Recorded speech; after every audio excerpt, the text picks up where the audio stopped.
Chá dos 5 começando, e o tema de hoje é considerado um grande tabu. Muitos têm inclusive medo de falar sobre isso, mas a gente não. Fica aí.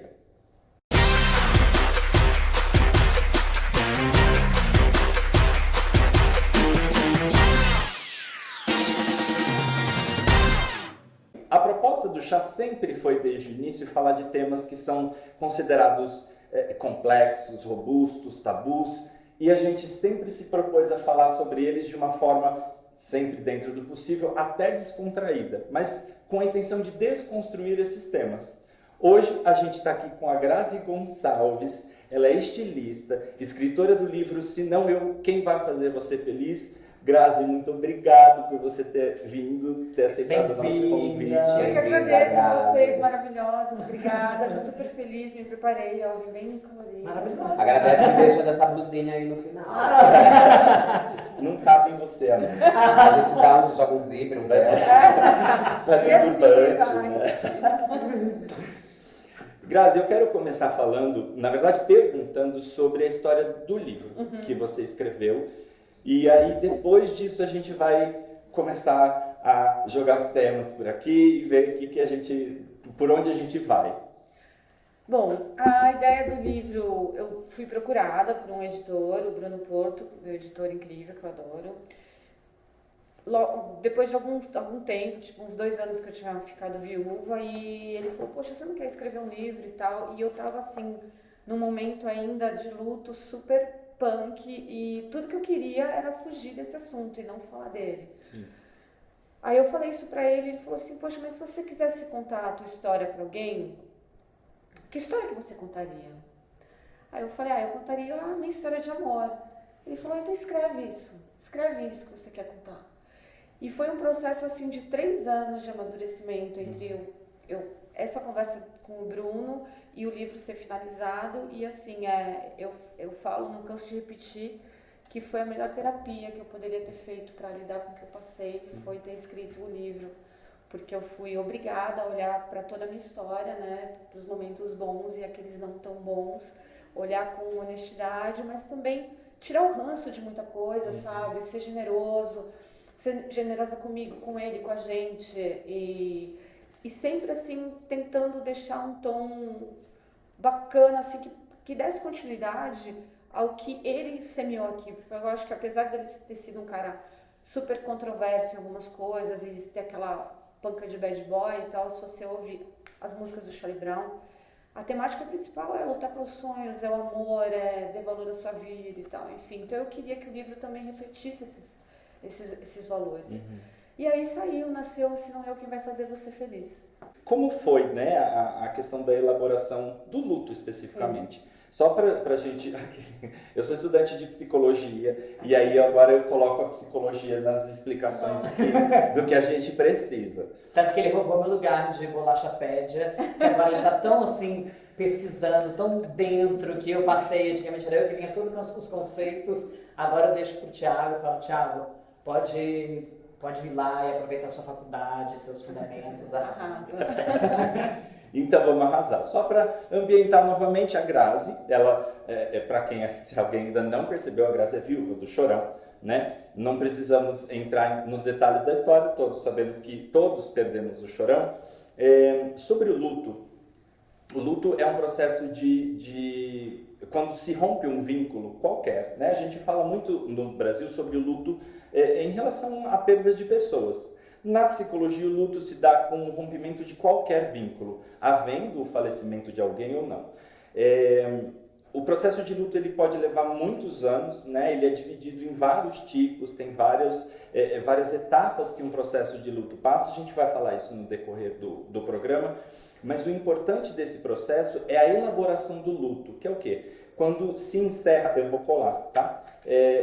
O processo de luto, ele se inicia após o rompimento de um vínculo e se estende até o período da sua elaboração, que é quando o indivíduo ele se volta novamente para os acontecimentos do mundo externo, né? A gente, durante esse período do luto, a pessoa se volta para si, né? Ela olha para o relacionamento, para a perda, para o que ficou, como vai ser, são muitas questões. Sim. E eu ia perguntar agora, depois do Bolachapédia by Thiago. Eu ia perguntar como o livro ele foi importante para você na elaboração desse processo de luto, né? Se teve algum ponto específico onde teve aquela coisa assim que você escreveu, ou não só escreveu, mas de lembrar e tipo, nossa, aquele momento que a gente lembra da pessoa, lembra só o que é bom, né? O que nos fez feliz e tal. Teve uma chavinha, um momento desse? Olha, eu não sei assim pontuar uma coisa específica, mas eu acredito que desde que eu comecei a olhar para minha história, porque assim, no meu caso, os últimos 3 anos de vida dele foi extremamente difícil lidar com o que estava acontecendo. Então, assim, foi um perrengue danado, assim, não sei se alguém aqui conhece, já teve alguma experiência próxima de lidar com uma pessoa que tem uma drogadição, é adicto, enfim. É doído, a gente fica doente junto com a pessoa. Sim. E quando ele se foi, assim, eu não perdoei ele. Então, eu demorei, eu escondi a minha dor na raiva. Então, eu tinha raiva que ele tinha me deixado aqui. Por que você fez isso? Sim. Então, eu preferia não sentir, não que eu não sentisse. Lógico, eu chorava e tal, mas eu ao mesmo tempo que eu chorava porque ele tinha morrido e tal, eu falava, mas você, entendeu? Eu lembro de momentos assim, eu sozinha já no apartamento que eu fui morar, porque eu aluguei meu apartamento, né, pôs boletos, né, e eu lembro de eu ter discussões com ele, assim, imaginárias, sabe, sim, assim, então, quando chega o livro, tá, eu me propus a contar essa história, então eu tenho que contar essa história, e não foi uma história de 2 anos, foi quase 20 anos, entendeu, que eu passei ao lado dele, então tinha muita coisa para olhar, e quando eu comecei a olhar desde aquele comecinho, aqueles 2 jovens, tinha tanta poesia naquilo, era tão bonito, que depois você percebe, caramba, todo mundo, nós somos seres humanos, e a gente falha pra caramba, sabe, e às vezes a gente falha tentando acertar, então, em vários momentos do livro que eu olhava para determinados momentos da minha história com ele, vinha aquela coisa, poxa, que legal que eu vivi isso. E aí começa a entrar um sentimento de gratidão. Porque apesar da pessoa não estar mais aqui e você culpá-la por ela te causar aquela dor, né? Porque a raiva, você tá me machucando, você fez como isso. Você ousa fazer exatamente. Isso? Então aí você começa a ficar grato e sentir uma gratidão imensa por ter podido viver aquilo, por ter aprendido tanta coisa, ter trocado tanta coisa. E aí começa a acontecer essa transformação. Eu acho que quando muda o olhar, quando você realmente consegue abrir o seu coração e olhar para aquilo que você viveu com aquela pessoa. No meu caso, cada caso é um caso, né? Cada situação. Eu concordo com você que luto é o rompimento de qualquer vínculo. Eu acho que a gente fica de luto até quando perde emprego, às vezes, né? Assim, enfim. Mas no caso de perder uma pessoa, um parceiro, um filho, uma mãe, um pai, enfim, são coisas mais profundas. E para elaborar, cada um tem uma receita, um caminho. Tem gente que demora muito, né? Eu tive a sorte de poder ter tido a oportunidade do Bruno me procurar e falou, escreve esse livro, e eu ter topado, mesmo com frio na barriga, que foi assim, eu acho que acelerou, foi muito mais fácil para mim. Ô, Grazi,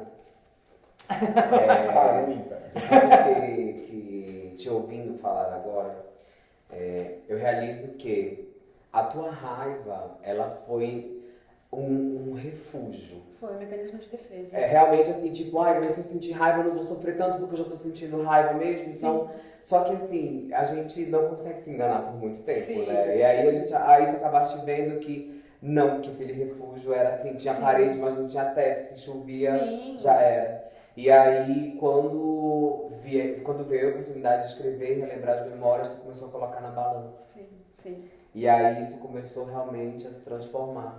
Porque assim, era muito simples pra mim simplesmente ter raiva, era muito simples. Tenho raiva, não sinto a dor, quer dizer, mentira, porque era uma dor mascarada, assim, pintada, maquiada de raiva. Só que assim, como você falou, tinha momentos que vinha aquela coisa que te atingia e não tem como fugir, né? E a gente, como ser humano, a gente tem tendência de querer fugir da dor.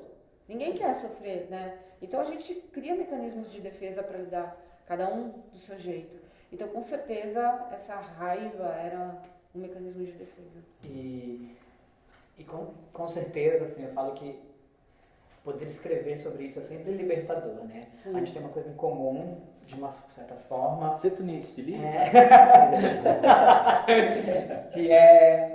Enfim, eu tenho um livro que relata meus primeiros 3 anos de quando eu descobri viver com HIV. E também foi um processo, foram 3 anos para poder escrever um livro. E eu falo para todo mundo, assim, que escrever foi a minha maior terapia, porque eu acho que quando a gente consegue, porque às vezes, mesmo, e ó, tem um estudante de psicologia, mesmo com a terapia, é um momento muito particular de buscar coisas dentro da gente que não necessariamente, às vezes, a gente sabe nem se vai ser usado. Sim. E se vai ser algo bom. Sim. Dá muito medo, né? E a gente já abordou aqui o chá, a gente tem sempre uma parceria muito grande relacionada à saúde, com várias instituições. E eu sempre falo para todo mundo, poder olhar para a sua história, encontrar uma forma de olhar para a sua história. Tem gente que consegue fazer isso na uma terapia, tem gente que acha outros meios. E às vezes a escrita, sim, ela é essa forma de você se olhar de fora e falar, olha, entendi isso daqui, agora dá um passinho para cá. Sim. E eu acho que isso deve ter sido libertador também. Sim, assim. Porque a escrita para mim sempre funciona dessa forma. Tipo, depois que eu fiquei viúva, eu tinha um caderno que eu escrevia muito, porque eu ficava muito sozinha. Principalmente os primeiros meses, eu não queria ver ninguém. Eu não queria nem viver, na verdade, mas porque assim, como você... No meu caso, era um relacionamento muito próximo, muito intenso. Todas as referências que eu tinha sobre mim mesma vinham do olhar dele. E eu perdi aquele olhar, então quem eu era eu já nem sabia mais, sabe? Então, assim, até eu dar a volta e eu resgatar a Graziella, de vez em quando eu pego esse caderno e tinha uma frase ali que, assim, eu tenho saudade de mim, eu não sabia mais quem eu era. E escrever é maravilhoso porque você despeja aquilo sem censura. Eu procurava escrever sem me censurar, porque sai aquela coisa e te dá um alívio danado, e depois você lê aquilo, você consegue ter uns insights. Você consegue você mesmo, né, tipo, caramba, tô fugida. Realmente, quando algo vai pro concreto, parece não, se torna mais fácil de lidar, sim, né? A partir de, assim, tipo, você expressa e tipo, ok, tá aqui, e agora, o que eu faço? Sim. Né? Isso é muito bacana. Eu queria perguntar para vocês, foi até algo que eu falei no começo do programa, assim, tem muita gente que tem, inclusive, medo de falar sobre a morte, né? Ou vamos falar sobre a finitude de todos nós. Né? Às vezes você fala alguma coisa, tipo, nossa, bate na madeira, não sei o quê. E, gente, inevitável, né? No Brasil isso é muito forte. Por que vocês acham que é tão difícil falar sobre a morte, sobre o luto no Brasil especificamente? Vocês têm alguma opinião? Eu acho que, sei lá, é uma questão que a religião acho que influencia um pouco. Eu acho que as religiões orientais são mais, assim, generosas e mais, assim... Veja bem, eu tenho um pensamento bem simples com relação a isso. Se você desde pequeno educa as crianças, assim, mostrando o ciclo de uma planta e falando e simbolizando a morte de outra forma, fica mais leve, tipo, faz parte, nós somos seres vivos, a gente faz parte desse planeta, a gente também, vai nascer, vai dar fruto, uma hora vai murchar e morrer, faz parte. E isso aqui aduba a terra e vai nascer outra plantinha e tal. Então, pode parecer bobo, banal, mas assim, é de pequeno que a gente vai pegando aqueles padrões assim, ai, credo, morte, não tem fuga, né? Vai acontecer com todo mundo. E quanto mais fácil a gente lidar com esse tema, eu acho que menos difícil é para quando acontece. O que não significa que a gente tenha, achando que tem algum conhecimento, se alguém próximo da gente se for, que a gente vai sofrer menos. Né? Sim, eu acho que tem uma enorme contradição aí, porque, igual tu falaste, A nossa educação em relação à morte vem da religião. Sim. E as religiões daqui, como o catolicismo, o protestantismo, a gente tem também o espiritismo por aí, ou elas pregam que a nossa alma continua viva, o que se vai ao corpo e a gente segue no universo, ali em outro plano, ou elas dizem que a gente vai reencarnar em algum momento da vida. Entretanto, em casa, com os pais, ou católicos, ou evangélicos, ou o que seja, morre um, me leva, me leva, me leva. É aquele desespero, entendeu? E aquela coisa, e a gente vê na novela as cenas de como é o enterro, aquela coisa, aquela tristeza. Então isso confunde muito e a gente realmente acaba vendo a morte como um fim de tudo. Acabou. Ninguém sabe. Não, assim, o modo como a gente é educado, assim, grosseiramente, você só entende a morte como uma continuação, uma extensão da vida, quando você realmente se abre para isso, procura estudar, ler e se informar. Sim. Mas o que te é passado, assim, a grosso modo, ninguém nem senta. Minha mãe nunca sentou na vida comigo para falar de morte. Nunca. Então, assim, é o que tu vai aprendendo. Aí tu acaba entendendo que, assim, morreu, fechou. É que quando a gente vai atrás, a gente Eu acho se que abre. a gente tem uma cultura de empoderamento da morte, sabe? A gente coloca a morte acima de qualquer coisa, acima da nossa própria existência, acima de Deus até. E eu acho que isso traz medo. Gostei disso. A gente empodera o processo da morte de forma tão grandiosa e tão sublime que a gente tem medo daquilo. Porque foge do nosso controle. Tudo que é muito forte, a gente não tem controle sobre. Então a gente passa a ter muito medo daquilo. Eu falo isso por experiência própria. Assim, a minha família, ela nunca soube lidar muito bem com a morte, e eu não sei até hoje, na verdade. Eu sou espírita, kardecista, e eu acho que o que me ajudou muito a aprender a lidar com a morte foi a religião, e eu acho que ajuda muita gente.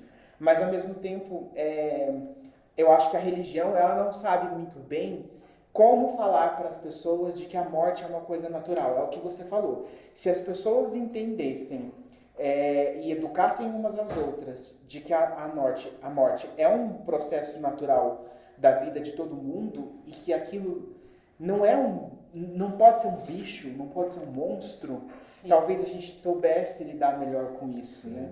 A gente dá muita força para uma força que é natural. A questão do tipo... conceito de impermanência. A gente vive numa sociedade que a gente é dirigido para ter o controle de tudo. Você tem que controlar a sua vida, você tem que controlar seu corpo, você tem que estar... Controle. Só que a única coisa que realmente é sólida é a falta de solidez, é a impermanência. Nada continua o mesmo. E as religiões orientais, principalmente o budismo e tal, eles falam muito dessa questão da impermanência, que leva ao quê? A questão do desapego, de você não ter o apego, porque aquilo não vai durar. Seja bom ou seja ruim, vai passar. Então, assim, eu acho que falta um pouco disso também, tipo, ó, galera, tá tudo aqui é só eu acho que falta a aplicação, porque Sim. na minha experiência própria, assim, próxima, eu perdi meu pai tem 3 anos e eu tive uma base católica, porém a família inteira espírita. E a gente não esperava, foi dormindo, meu pai tinha acabado de completar 60 anos, não tinha nada, foi assim um susto.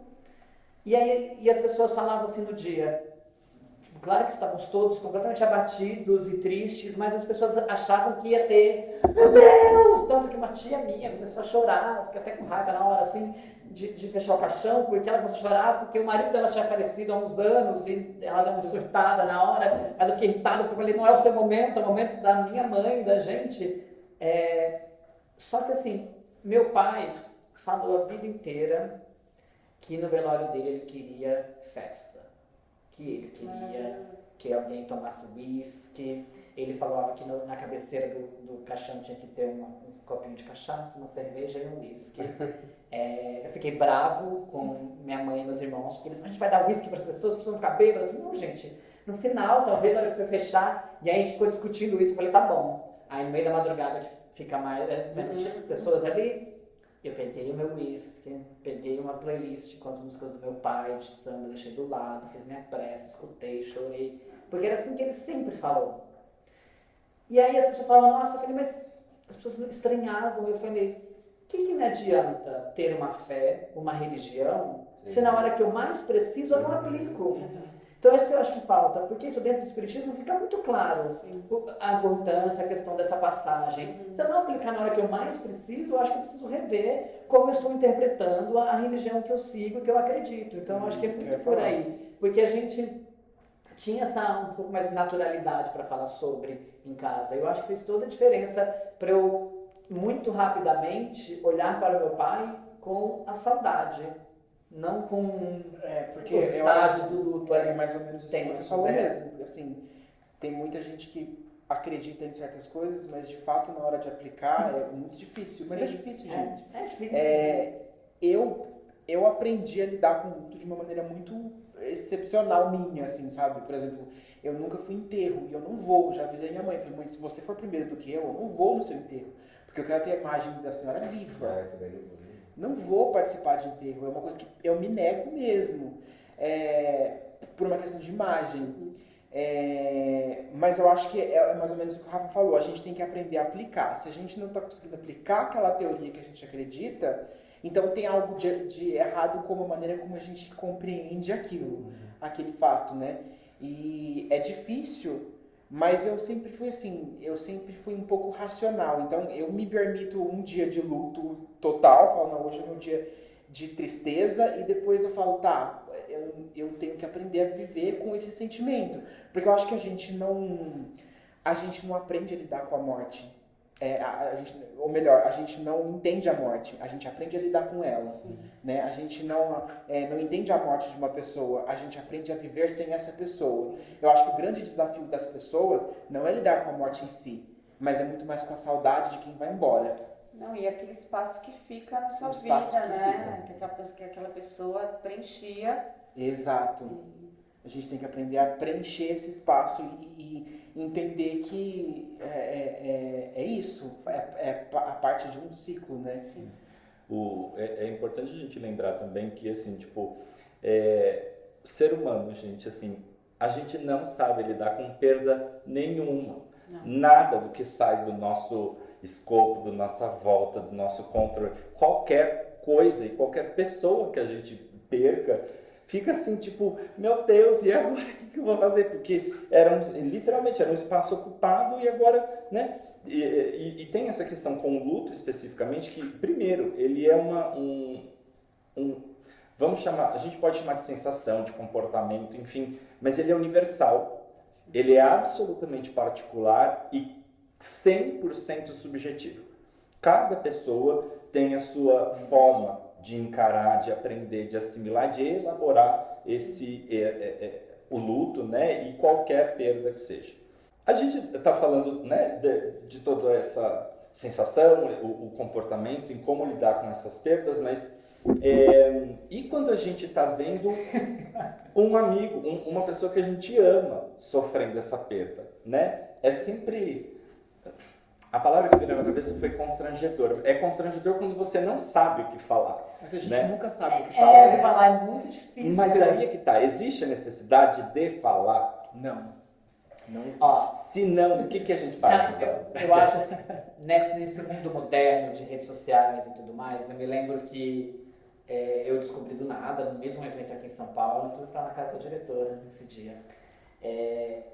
E eu tinha que, pelo menos, avisar as pessoas, porque eu ainda estava em São Paulo, tinha que ir para Ribeirão. E eu assim, coloquei uma mensagem e não vi mais nada, não quis ver mais nada. Aí, quando eu cheguei em Ribeirão, eu quis e tive a necessidade de postar uma foto com meu pai, de fazer um texto para ele. Na hora eu nem li quase o que as pessoas falavam. Mas foi tão importante depois eu pegar, ontem mesmo, enfim, no aniversário de falecimento, eu parei, apareceu lá no Facebook, eu parei para reler. Foi tão importante ouvir palavras de pessoas que a gente... E o mais incrível, não, às vezes não são nem das pessoas próximas, são de pessoas que a gente às vezes não tinha tanto contato mais e que conseguem achar uma frase, uma forma de acalentar seu coração. Então, assim, não tem... Eu penso que não tem fórmula certa. Eu acho que prezar um pouquinho pelo bom senso, né? Porque tem gente que dá uma pirada que não precisa... Mas eu acho que às vezes, e ainda mais quando é o momento, eu sou daqueles que eu só dou um abraço de verdade, e só falo, precisar de alguma coisa, eu tô aqui. Porque... Eu acho que esse é o chamado silêncio presente. Eu acho que ele se faz muito mais necessário quando você tá naquele timing inicial do É processo. crítico, A pessoa morreu, tem um dia, tá naquela coisa de velório, tem ainda naquele período até o 7º dia. Não existe um tempo específico, mas nesse primeiro momento eu acho que o fato de tu realmente mostrar só que tu estás ali, caso a pessoa queira conversar, chorar ou não falar nada, eu acho que é o suficiente. A internet realmente facilita muito esse contato, de desejar essas boas palavras, até porque a pessoa pode se dar o luxo de ler quando ela quiser. Sim. Eu acho que isso é muito bom. Mas, pessoalmente, a coisa fica muito mais difícil. E tem uma coisa que eu acho mórbido, mas eu entendo o carinho, que é tipo, quando alguém morre, a pessoa vai lá e deixa mensagem no Facebook de quem morreu, entendeu? Tipo, não acredito que você foi embora, não sei o que, não sei o que. Tipo, gente, assim, eu acho super mórbido, mas ao mesmo tempo eu mega entendo que as pessoas têm essa necessidade de expressar e tal. Mas eu acho que fale. É só pegar um adendo, porque questões atuais, e que a gente falou que ninguém fala sobre isso. Por exemplo, se eu não me engano, no Facebook ou Instagram, você pode nomear alguém que cuide da sua rede social, até para deletar a sua rede social, se algo acontece. As pessoas não falam sobre isso. E aí, hoje em dia você pode, tipo, eu tenho um amigo que eu já deixo lá o nome dele, você mesmo deixa lá, uma pessoa que pode ter esse direito, porque senão você não consegue excluir. Aí você tem que, às vezes, mandar e-mail para o Google, para avisar. Mas hoje em dia você tem essa função e as pessoas não falam sobre isso, ela só dá essa informação. É que realmente é um comportamento recente, né? Porque a gente não precisa ir longe, tipo, 20 anos, não precisa nem 20. Sim. Tipo, isso era impensável acontecer. Perdemos alguém. Ok, então, né, A dor faz todo... compartilhada, né? A dor compartilhada. Exato. Então hoje isso facilita muito, realmente acontece, também não gosto, mas é o que às vezes as pessoas têm a oferecer, né? É importante a gente lembrar que qualquer perda, ela deixa como a gente falou, um buraco grande, né? A ausência da pessoa, e a única coisa que vai preencher, ocupar novamente esse buraco é o tempo, né? E durante a elaboração, faz tudo parte. O luto tem N estágios, a raiva, a negação, a negociação. Você tem um monte de... Isso não é linear, tá? Assim, não é tipo, hoje eu neguei tô negando que a pessoa morreu. Agora amanhã vai ser... Não é. Um dia você nega, aí você tem raiva, aí você chora, aí você fica depressivo, no outro dia você tem raiva de novo. Processo humano. Cada um, dentro do repertório que tem, vai lidar com as Se a suas questões. gente for parar muito bem para pensar, agora que a gente está abordando tudo isso, a ótica, né, de quem está passando pelo luto e a ótica de quem está ajudando, a gente está mega zerado. A gente nunca sabe o que fazer em hora nenhuma, entendeu? Nem quando morre alguém, nem quando a gente tem que ajudar, nem quando a gente tem que ser ajudado, a gente fica, tipo, mega perdido. Entende? Tipo, e agora o que eu vou fazer? Como eu vou fazer, sabe? E a gente é muito tolhido isso a vida inteira, sabe? Se eu chegar perto da minha mãe e falar assim, ai mãe, porque se eu morrer, menino, tá louco, não sei o quê, tipo, já... Bate na madeira. Entendeu? Já procurar qualquer coisa e... Mas por isso que a gente está aqui hoje e com a Grazi, mesmo que são pessoas que a gente pode conversar sobre isso. Acho que esse é o estímulo importante do programa de hoje, a gente poder conversar, porque para mim tudo na vida é referência. Então se eu vou tendo referências, na hora que o bicho pegar, para eu saber como lidar, vai ser provavelmente o momento que eu vou buscar referências para agir naquela situação. Então, tem uma médica chamada Ana Cláudia Quintana Arantes, já falei dela aqui algumas vezes. Amo de paixão, meu sonho é trazer ela no chá. E ela fala muito sobre isso, sobre luto, porque ela lida com pacientes terminais.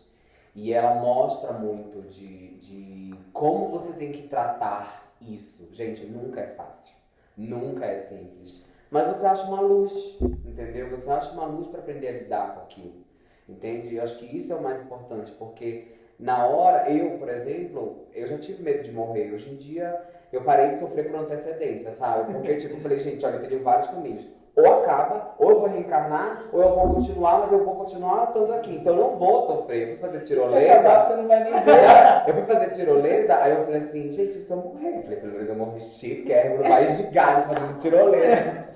Mas assim, tipo, se morrer. Aí a gente fica pensando assim, poxa, tanta coisa que eu quero fazer ainda, sabe? Mas ok, se foi, foi. Agora, minha avó. Ai, olha, quando minha mãe me liga, cada vez que a mãe me liga, gente, eu tremo, achando que ela me ligando pra falar que minha avó morreu. Juro, eu tremo.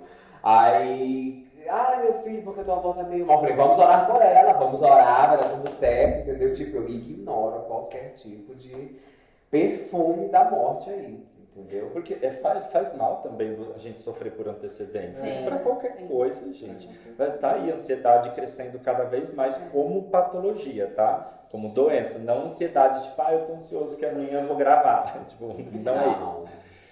Grazi, a gente está indo pro fim do programa. Mas sem luto. Depois. Sem luto. Porque você vai poder assistir quantas Não, vezes é você isso, quiser. Vai ter um contato de todo mundo, você vai poder mandar mensagem para todo mundo quem você quiser. A questão, o que eu queria pedir para você, assim, como a gente falou, realmente é muito subjetivo e particular o processo de cada um. Mas às vezes é importante as pessoas verem de que vai ficar tudo bem. Sim. Né? Eu queria pedir para você, dentro da sua experiência, se você tem algo de encorajamento, algo de bom para dizer para as pessoas, até para tranquilizar, né, a partir do seu processo, ou também da experiência do livro. O que eu posso falar dentro da minha vivência, assim, do que eu experimentei, né, dentro desse luto, que é importante ter pessoas que nos amam por perto, porque às vezes não é a palavra, é a presença. Então, estar presente. Eu tive muito a minha mãe e minha irmã muito perto de mim, eu não queria falar com ninguém, mas elas estavam ali. Então, se eu quisesse, elas estavam ali. E acreditar realmente, e saber, eu posso falar, a vida realmente continua. E tem muita coisa bonita e linda pra gente viver e experimentar, além do que aquilo que a gente viveu. Porque às vezes a gente acha, acabou, eu nunca mais vou ser tão feliz, eu nunca mais vou dar tanta risada, eu nunca mais vou ter essas aventuras, essas conversas. Você tem outras coisas. A gente não para de absorver experiências e conhecimentos e o tempo inteiro. Então, busque, sinta a sua dor, acolha a sua dor, aceite a sua dor, é normal, não se condene, mas também não não mergulhe nela, assim, não se deixe, não se tome banho nela, sabe assim? Não quero usar o termo vitimização, porque quando a gente fala de morte, uma coisa, ninguém é duro mesmo passar pelo luto, mas assim, tenta aqui porque vale a pena, tem muita coisa legal. Claro, eu sinto saudade até hoje, eu lido com esse luto até hoje, vai fazer 7 anos daqui a pouco, eu penso todo dia, escuto todo dia, ainda mais porque ele era uma pessoa pública, mas creio que mesmo se não tivesse, se ele não tivesse sido uma figura pública, eu pensaria, porque foi muito tempo, enfim, vira um amigo, vira uma companhia, entendeu? Soma no seu dia, entendeu? E aproveitar cada minuto, porque, né, o agora já foi, e a gente só tem o agora. Ai, que lindo! Dias de luta, dias de glória, querida. Eu queria novamente reiterar de que a gente está muito feliz com a sua participação, Grazi, de verdade. Obrigada. Deixar o nosso, não só a nossa gratidão, mas também o nosso respeito, né, à sua história e a história de todos nós, né? Que eu não vou olhar para elas porque elas estão chorando, se eu olhar vou chorar também. É muito legal a gente falar disso, tô surpresa, realmente. Quando veio que a gente ia falar sobre isso, eu achei o máximo. Nunca pensei. Né? Mas vocês esperaram fazer psicologia, eu sabia. Gente, encerrando o Chá do 5, muito obrigado novamente. Eu que agradeço Obrigado, a todos vocês, amor. adorei fazer, virei fã, né? Adorei a gente gêmeas de estilo, porque eu tenho essa bota. Tá bom? Vamos ver a blusinha também, tá? Assim, a gente já sócio, já combinando. Vamos brindar, gente. Peraí, a gente tem, né, passando, tem todos os dados, mas onde você prefere que as pessoas entrem em contato para te achar? Eu só uso o Instagram, Graziella_Goncalves, porque pra mim é mais leve. Tem até uma conta no Facebook, só que eu nem olho pra ela, coitadinha. Eu gosto mais da resto. E vai lá no Insta que você me encontra. E compra o livro, né? Nos livros, nas livrarias. Malharias no site, Se Não Eu Quem Vai Fazer Você Feliz. E pera um pouquinho. YouTube. E tem meu canal no YouTube. Pessoal, a pessoa, eu tô com a minha produtora sócia, filmmaker e tudo ali, Tatiana maravilhosa na praia. E também você me encontra no YouTube, o canal da Gração Pronto. e tal, Graça Gonçalves, é isso. Comprar o livro, o aluguel tá gritando, hein? Embaixo da porta, assim, ó. E um brinde, então. Vamos brindar, Menino, gente. muito O brinde à vida, obrigada. né? Amém. Um brinde à vida. Bora.